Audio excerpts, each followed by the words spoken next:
When it comes to learning how to skateboard, the impact of your environment is undeniable. Local parks, streets, and spots dictate what you can work on and where.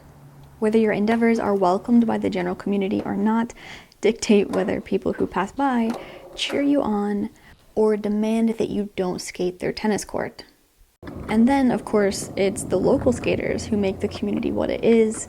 Are there events? Are there various skill levels? Is the park chill and welcoming or intimidating and a bit exclusionary? The environment matters, and I've been thinking about this a lot recently because I just went to Long Beach, California in May and had an amazing time. And it's just such a stark difference when comparing skateboarding in Long Beach to skateboarding where I am now. But of course, skateboarding was invented in Southern California, so you can't really be surprised that it's kind of the mecca and perfect for skateboarding. There's a lot of concrete, so you can literally just push around and cruise easily. There are a plethora of parks and diverse obstacles around, giving skaters a bunch of options for where to skate and what to work on.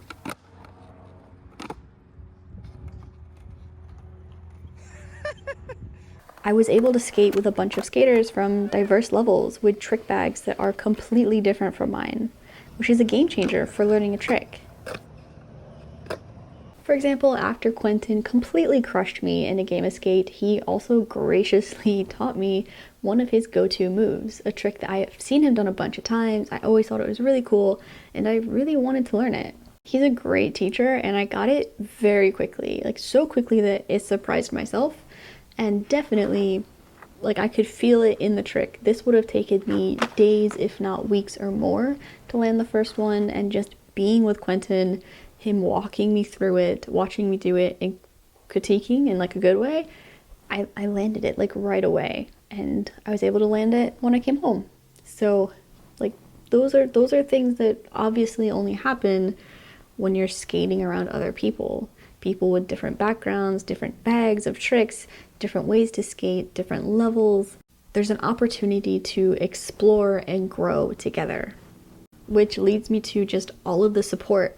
Being in Southern California, I was supported by skaters I've never met before, random people at the skate park, friends that I've known for a while and never got to meet in person, some of my good friends who I got to see again in Long Beach, like Mike and Maria.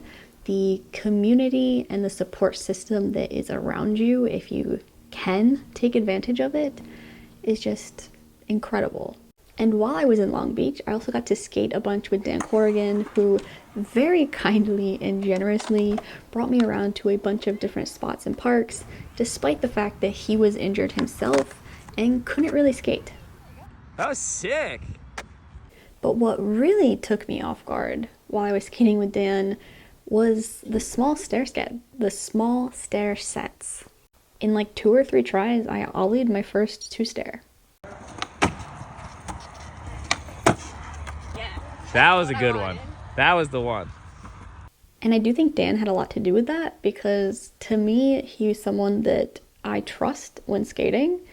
I trust his opinion, and he also cured my biggest fear, which was not going fast enough. So I did the run up with him, and I was like, if I'm not going fast enough, just call out and stop me, because that's what I was super afraid of. And he'd be like, oh no, that's plenty fast, you got it. Or he would say, one more push and you got it. And just having someone who could see me and have that much more experience and be someone whose opinion that I trusted gave me a ton of confidence, and I just jumped off the 2-stair. And then he took me to a 3-stair. I say 3 pushes like you mean it.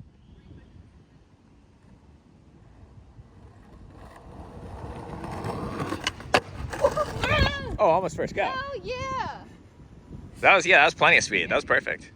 That was fast enough, though, okay. Her warm-up consisted of flat ground ollies, a flat ground shove it, and then not kickflipping, because I said if she didn't land it, I'd punch Maria in the heart. Is this a good angle? Yeah, it's fine.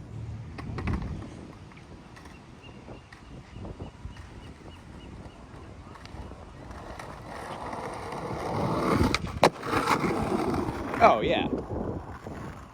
That was super easy. She can do more stairs for sure. She can do a lot more stairs. Let's go find more stairs. Should we find this stair hunt? Yeah. And is this a line? Nope. No. I knew going into the trip that I wanted to try a couple small stair sets, and I was pretty confident that I had the skill set to be able to do it, but I knew that I didn't really have the confidence to do it myself. I'm sure that if I had been trying this by myself, then it would have taken me a lot more time to warm up, to get ready, to prepare myself mentally. But when you have someone that you trust right next to you, just saying, yeah, you can do it, then it kind of really made me think that I could do it. You have. There was another trick that someone else was trying to get me to do that they said, oh, you could definitely do this, that I definitely could not. Just simply skill-wise, I wasn't really ready for that, skill or confidence-wise. So there is definitely a little bit of nuance here. But the thing is that having that support system can make all of the difference in how quickly you're able to progress or how much you're able to enjoy skating in your local community.